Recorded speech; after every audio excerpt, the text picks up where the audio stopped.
Hi everyone, Gundam here for a 34th and brand new episode of our special edition Lore of the Universal Century. Today we're going back to the Grips era in an attempt to answer a particular question, which is...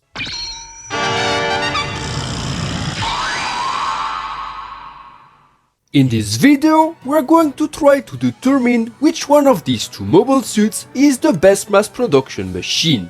Of course, I'm aware that the notion of better is something to manipulate with caution. So, in order to make a strictly unpersonal decision, we're going to evaluate both models partially and with an objective eye. This means we are basing the evaluation on 5 different criteria, which will be used to determine both machines' capacities on different aspects. But let's start by the beginning. We will now introduce both machines properly. The GM II, codenamed initially RGM-82, was a general-purpose mobile suit, introduced in the early UC-80s by the Earth Federation forces. Created as part of the Federal Army Reconstruction Plan right after the One-Year War, the GM II was this machine intended to succeed the GM Kai, serving as an alternative to the GM Custom, a machine ridden with productivity problems, as the new mainstay machine of the entire Federation Army.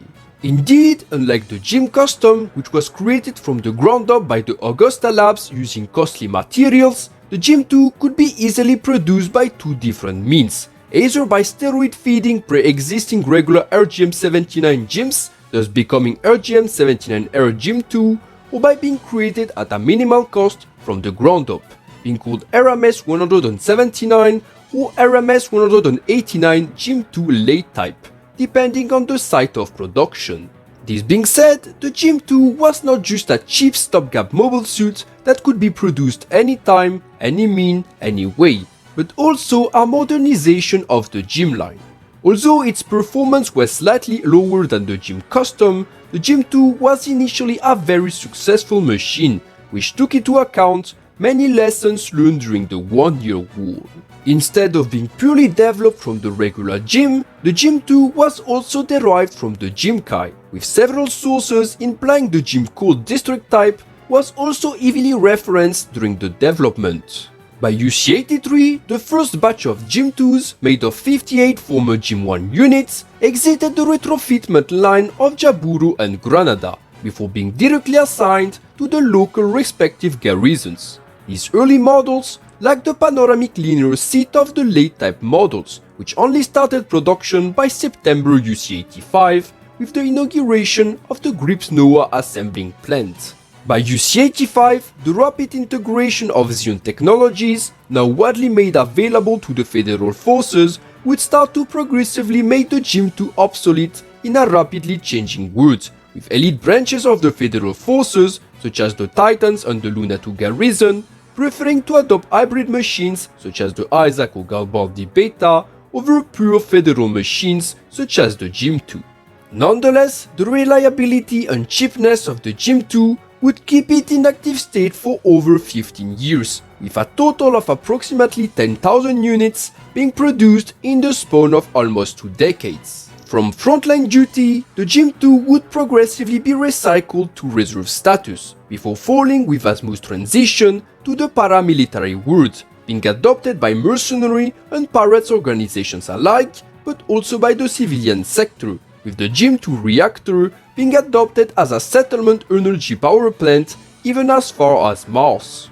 On the other hand, we have the RMS-106, nicknamed Hizack, sometimes just called the Zack. Against common belief, the Hizack line was not exactly developed by the mega corporation Anaheim Electronics, being instead created through the close partnership of Federal engineers and Anaheim.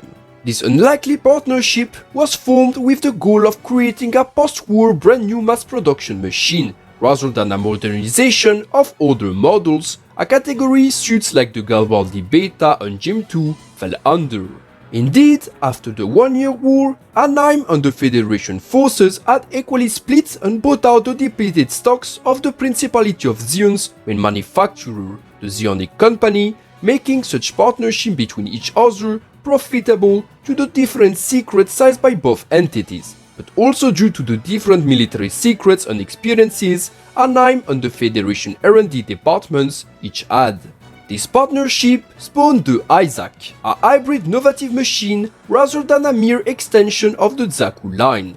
Instead of being merely a modernized advanced version of the Zaku F2, the Hizack was more of an attempt to forcibly bastardize the RGM-79 with said Zaku F2, intermixing Federal and Zion technology in a time where both technologies operated on fundamentally different levels. This early and crude mix of technologies is best showcased by the machine new generator, the reason behind its strengths but also flaws.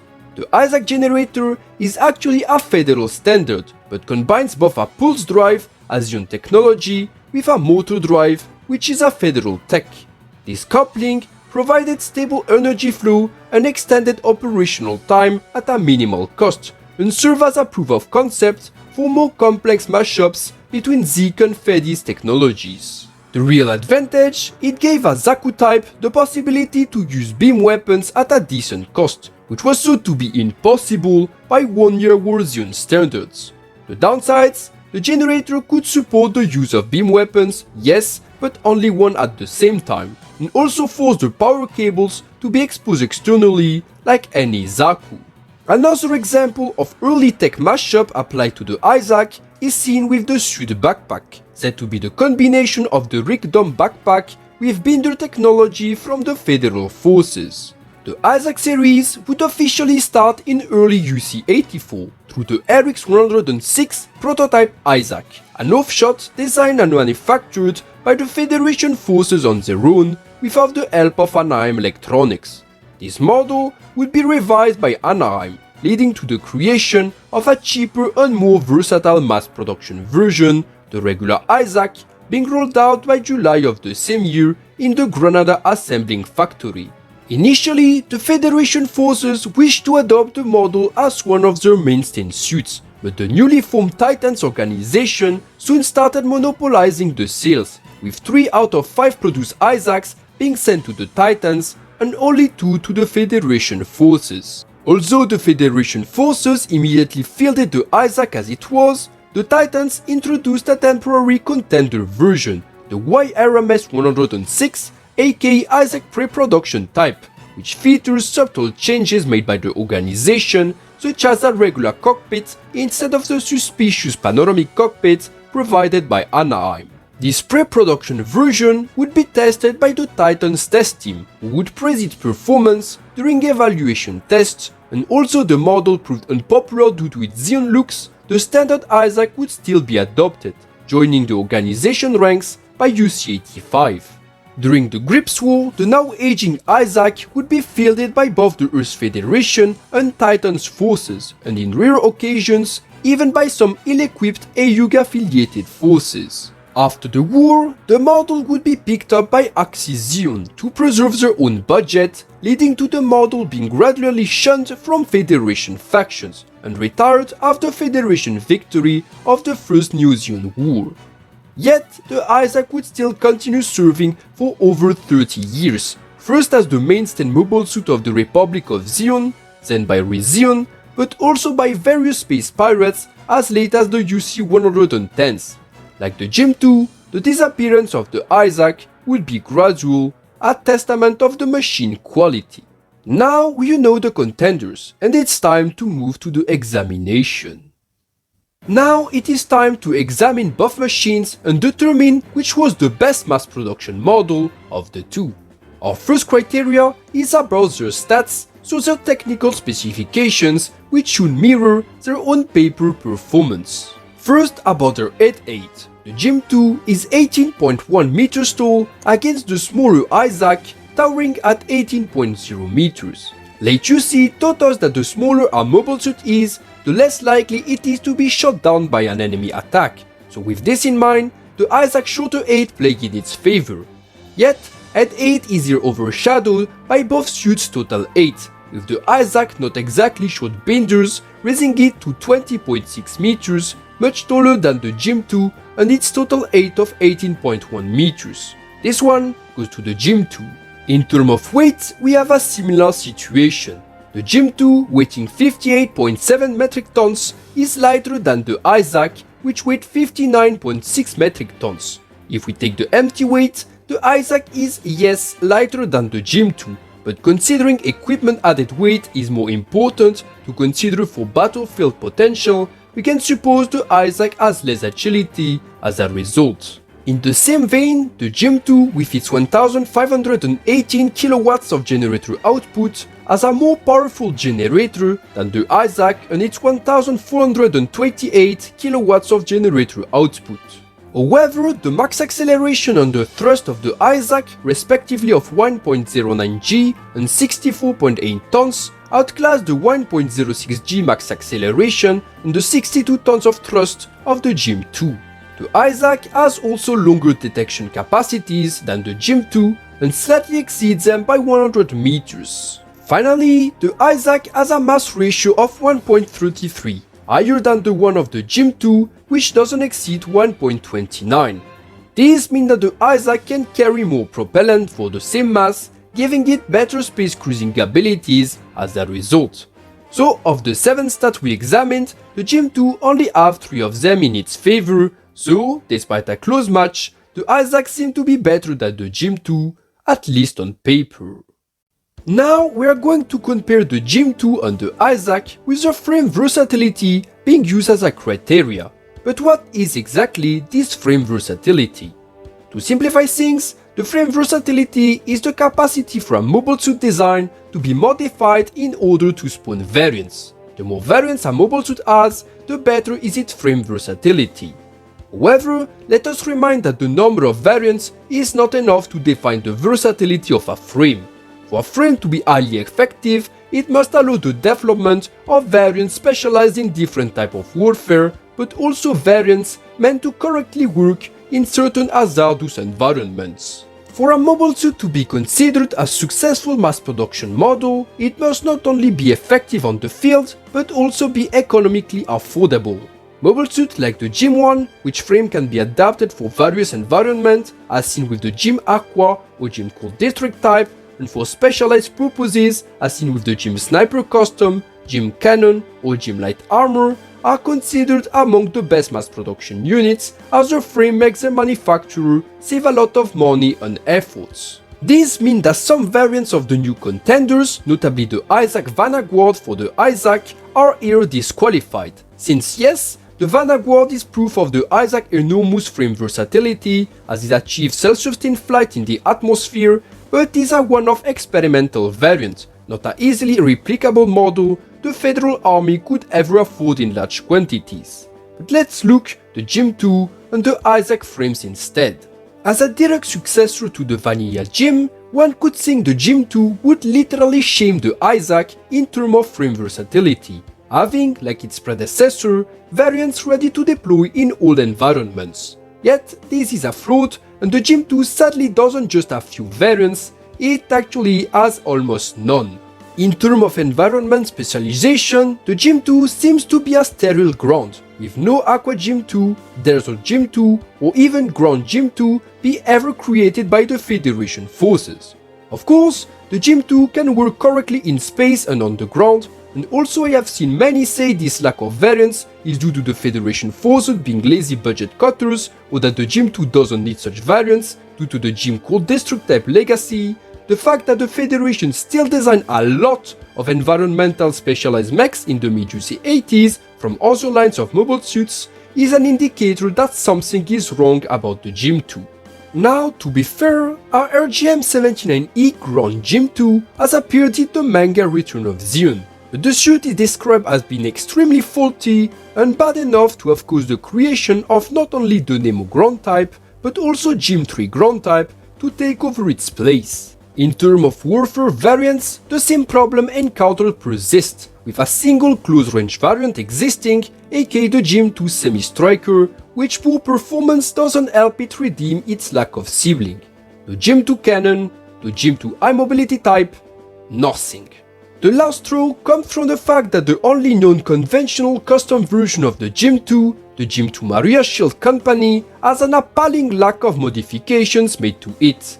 For those who don't know, the PMC Maria Shield is a super wealthy private contractor made of former civilian and Federation military personnel, and the fact that the best they could do was add a shield and modify the head seems to showcase something about the GM II.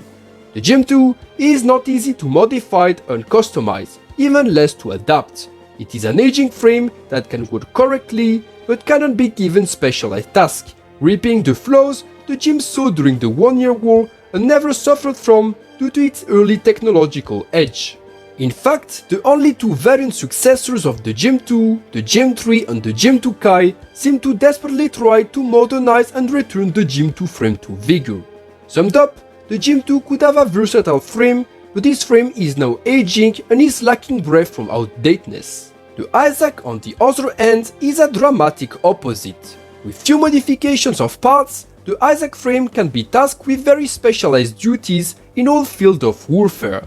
With a new Hedradome, the Hizack can be tasked to carrying on reconnaissance duty in enemy terrain and report to allied forces through laser communication. For guerrilla operations or sniping, the slightly costlier variant named Hizack Custom can be produced, with the welcome improvements, notably Gundam armor, new generator, and precision tap mono eye, being easily provided by Anaheim Electronics. For artillery or fire support, the Hizack also possesses the variant known as the Hizack Cannon, being able to transition between regular to cannon model thanks to the addition of pieces tested by the Titans test team.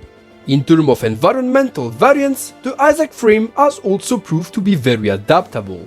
Two amphibious variants of the series do exist, the regular Aqua Hizack, a Hizack modified for underwater combat, and the Hizack Marine, which is Hizack technology emulating the One-Year War Zaku Marine type. The Hizack has also a variant meant for ground combat specially, the Hizack D-type, alongside a version specialized in extended operation in space, the Hizack B-type. With all these variants, the Hizack proves to have an excellent frame versatility, and even better, this frame versatility seems to be shared by all its direct successors, aka the Marasai, then later Gyaradoga, both supporting an absurd amount of specialized variants. In this category, it is not really a contest between Hizack and GM II, with the Hizack winning hands down the competition. Time for our third evaluation. Now we are considering the inbuilt arsenal of both mobile suits. But let's explain what does it mean first. Inbuilt weapons are essentially all the weapons a mobile suit possesses which are not handled but are directly integrated in the mobile suit frame. For some mobile suits, they are mounted head-to-head, as seen with the RX-78 60mm Vulcan guns, but it is also very common for other mobile suits, especially artillery units like the Zaku cannon, to have their weapon fixed on their shoulders or on their arms. By definition, you can't really disarm a mobile suit of its inbuilt weapons. Of course, you can disable or destroy them, but you get the point. These inbuilt weapons are going to be the last thing standing, which will allow a mobile suit to continue combat after both its arms are chopped off and the main weapon is lost. As you can easily understand, having inbuilt weapons is vital for any decent mobile suit, and most importantly, for a mass production model, since rookies tend to be disarmed pretty easily. So, let's compare the GM II's and the Hizack inbuilt arsenal, shall we? The GM II's inbuilt arsenal is pretty restricted but fitting for any mobile suit belonging to the GM line. The only inbuilt weapon it has is a pair of 60mm Vulcan machine guns mounted on its head. The 60mm Vulcan is a rather weak inbuilt weapon and, to be fair, a very standard one, yet denying its usefulness would be stupid. Vulcans may not be very powerful indeed in terms of punching power, being not enough to damage standard mobile suit armor, but they can be used for a wide variety of tasks, going from shooting down enemy missile volleys to neutralize smaller ground vehicles. With their higher cadence of fire and small caliber, the Vulcans can enable the GM II to get rid of this kind of pests, while saving ammo from its main weapon, a welcome asset when it comes to prolonged fights. Bonus point, should the GM II be piloted by a more skilled pilot, Vulcans are also pretty useful to target enemy mobile suit weak structures, such as camera sensors, joints, and other weaker sections. Yet, this time again, the Hizack proves to pack slightly more inbuilt weapons than the GM II. As a mobile suit following the Zaku type design doctrine, the Hizack retains the two traditional Zaku inbuilt assets, aka the spiked pauldron and the shoulder shield. The spiked pauldron is essentially just a set of spikes over the left shoulder of the machine, enabling the Hizack's pilot to be able to still fight in close range combat, even without its arms, using the pauldron to charge and ram the enemy. Meanwhile, the shoulder shield provides relative cover from the right side, being able to tank volleys of ballistic projectiles or being destroyed in the place of the whole suit should a beam attack being blocked by it. Now, despite the Hizack having two inbuilt weapons against the single one of the GM II, the Vulcans, this one should have gone to the GM II because of how much Vulcans are versatile and useful. Yet again, there is something else to consider. The Hizack very often comes equipped with an optional equipment, aka a pair of 3-tube missile launchers mounted on its waist. Since these launchers don't require the ends to be used, they count as inbuilt weapons, and this changed the course of our examination. With these missile launchers, the Hizack gained significant additional punching power, with the possibility to unleash powerful missile volleys without the need to bring a handheld launcher. These missiles are effective enough to damage entire sections of hangars or ships, which provide the Hizack with decent anti-ship abilities as well as the possibility to act as a crude missile platform.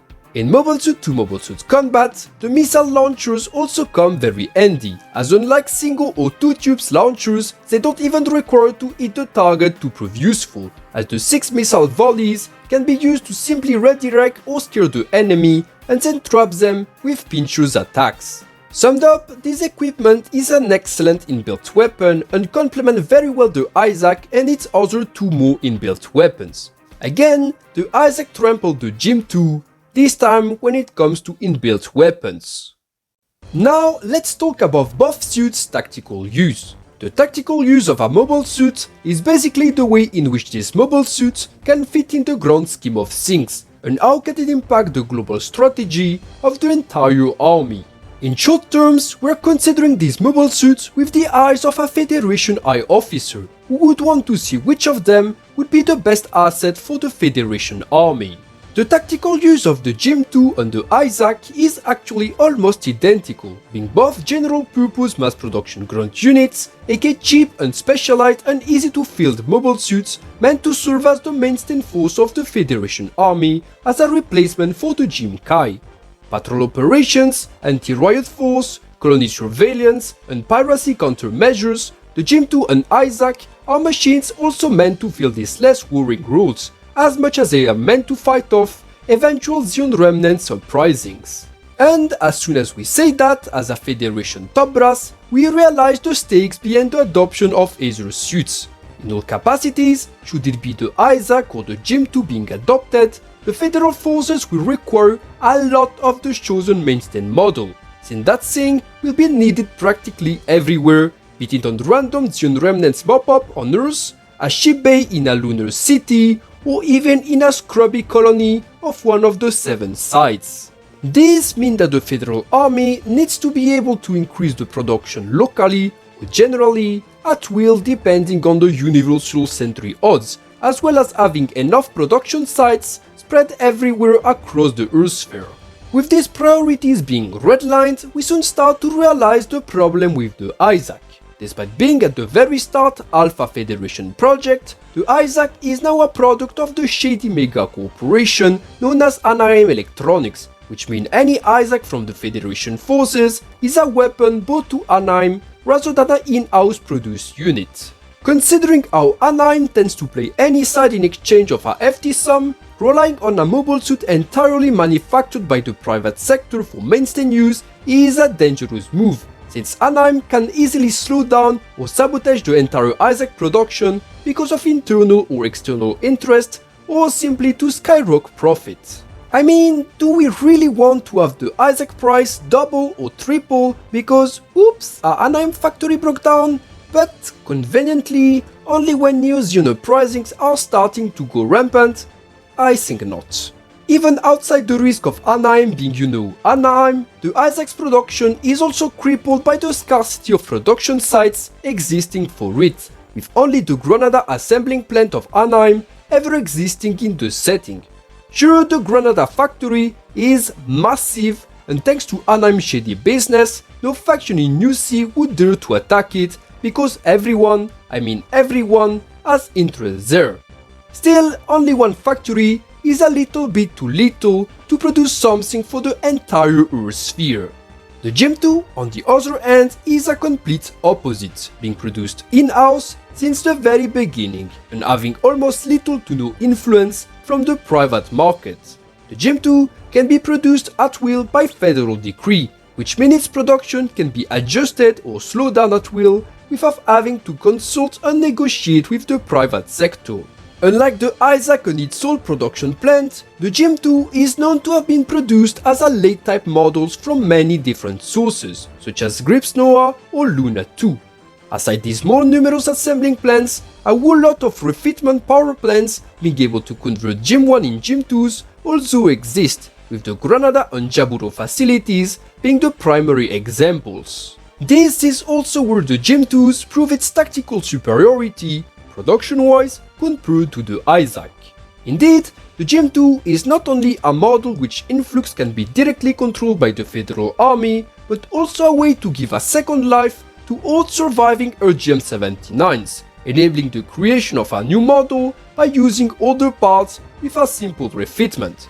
This essentially means any money spent during the 1-year war on these gems is now put to good use since they can be upgraded into GM IIs. Considering we know that the GM II can also be steroid-fed to become a GM III later on, the GM II seems to be a better investment in the long run when it comes to recycle money.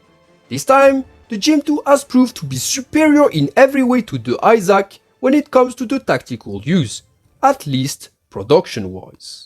Now we are basing our fifth and last evaluation using a less down-to-earth criteria, but something nonetheless vital in the universal century. I'm obviously talking about the soft power of the machine, and which, between Hizack and GM II, is the more effective at it. By soft power, we intend the psychological impact and reception both suits can have on the different factions in UC, especially the ones they're targeted for, in contrast to the other 4 prior criteria, which are essentially hard power.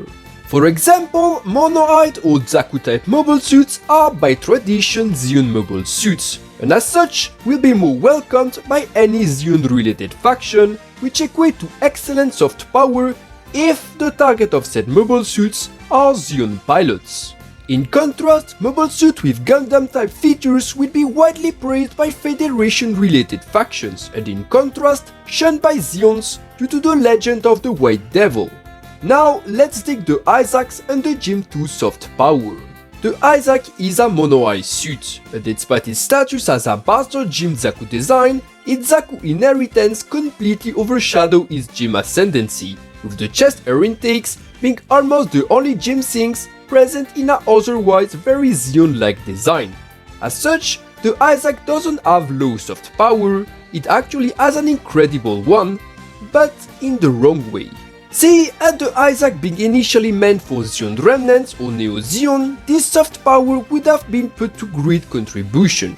Yet, the Hizack was instead sold to the opposing faction, the Federation forces, and that's where the soft power starts working in reverse. Imagine yourself as a Federation veteran pilot in UC-85, who have fought during the terrible conflict known as the 1-Year War. On board your trusted GM, then GM Kai, you have seen countless colleagues, friends, sometimes love interest, be gunned down by those damn Xeons, and more probably than not, who are using Zakus. And now, here comes the Federation Supply Bureau. We just announced that the long-awaited replacement for your aging GM Kai is going to be this Hizack. You don't care where it's from, you don't care if it has federal technology, you don't care if it's painted blue. Sorry, but that thing is a damn Zaku. Sorry, but no, I'm staying in my old crampy GM Kai. Down the line, you will be forced to use this despicable machine. At best, you will be uneasy about it and rant with your colleagues. At worst, you will probably try to jump on any more Federation-like replacement machine, even if it's performance-wise worse. For a comparison for the American audience, it's like being the pilot of a F-104 and have the plane replaced with a MiG-21 dead copy stuffed with Lockheed Martin electronics. Not very seductive, right? The GM II, on the other side, can exercise enormous soft power over any Federation pilot. Not only the suit is a GM, so a traditional Federation mobile suit, but also aesthetically speaking, a GM closer to the original RGM-79 than sister GM branches, such as the GM Kai or the GM Grand type. If you were a GM pilot during the 1-year war, returning to something closer to the reliable machine who carried you through the war can have quite the charm, and will be absolutely welcomed by any Federation soldier.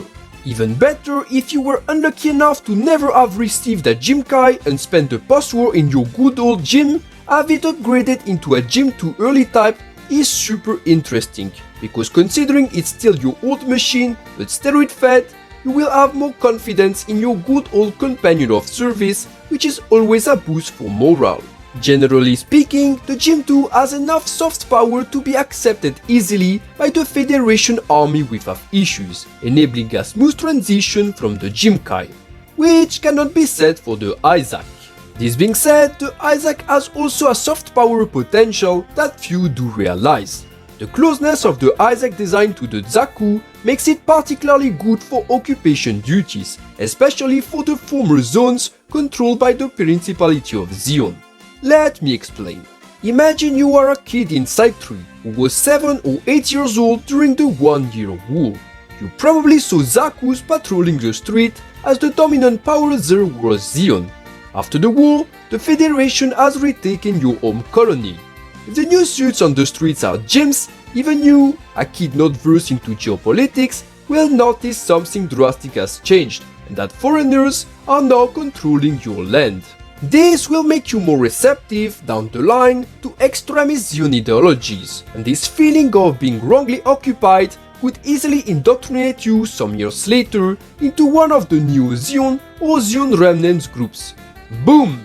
Without noticing, this resentment could lead you over time to end up in a Gaza or a Giradoga cockpit as soon as you reach your influenceable teenage years. Now imagine the Federation deployed Hizacks instead of GMs. From Zaku to Hizack, the difference is subtle enough for you, the colony child, to barely notice. The transition of power would be smoother and would feel less of an occupation and more of a continuation.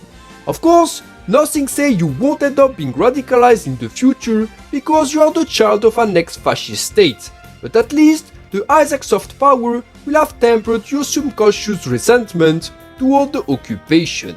Still, in the end, we're examining both suits for their role as a mainstay Federation machine and not as an occupation mobile suit. So this time, soft power-wise, the GM II also proved largely superior to the Hizack. Now, let's move to our conclusion. As we have seen earlier, the Hizack has superior on-paper performance, has a more versatile frame than the GM II, and has also proved to have better inbuilt weapons, so 3 criteria in its favor. The GM II, on the other hand, has proved to have a better tactical usability, and of course a much more adequate soft power, which means it has 2 of the 5 criteria in its favor. So we can conclude that the Hizack is a better mass production mobile suit than the GM II. Now, I know, many will say that I forgot about the Hizack generator problem, which the GM II doesn't have. So before we end up the video, I will explain why the rant about the Hizack generator is unjustified, and why it is not that much of an anti-camping flaw. Yes, the Hizack generator, due to the bastard crude technology, is plagued with 2 issues. First, the inability to power up more than 1 beam weapon at the same time, and secondly, a lower output for the beam rifle. Powering up only 1 beam weapon, so either having to choose between beam rifle plus Hizack or machine gun plus beam saber, seems pretty shitty, considering the GM II doesn't have this restriction, until we realize one important thing. Close-range combat is the domain of aces, and more often than not, victory in this range is not determined by who has the better close combat weapon, but by skill. Which means that having a beam saber in your GM II doesn't make you more of a threat than a Hizack pilot with a hit hook. Secondly, let's be honest, should it be for a GM II or a Hizack, trying close-range combat, even with a beam saber, against suits like a Zaku-3 is suicidal. Your best hope is to shoot it down with range attacks, so a beam rifle, which the Hizack can totally use with the right weapon set. Thirdly, the Hizack cannot totally power up its beam rifle, which means it doesn't fire at max possible output. Is this really a handicap?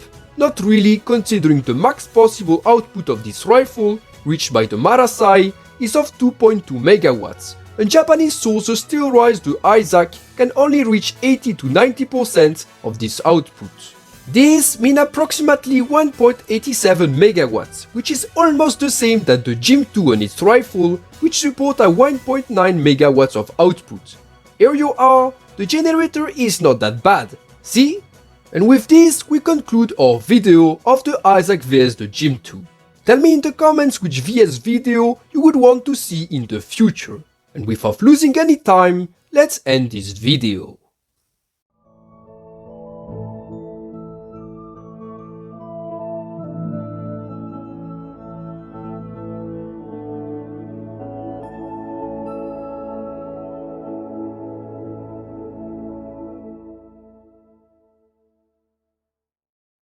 But who will survive?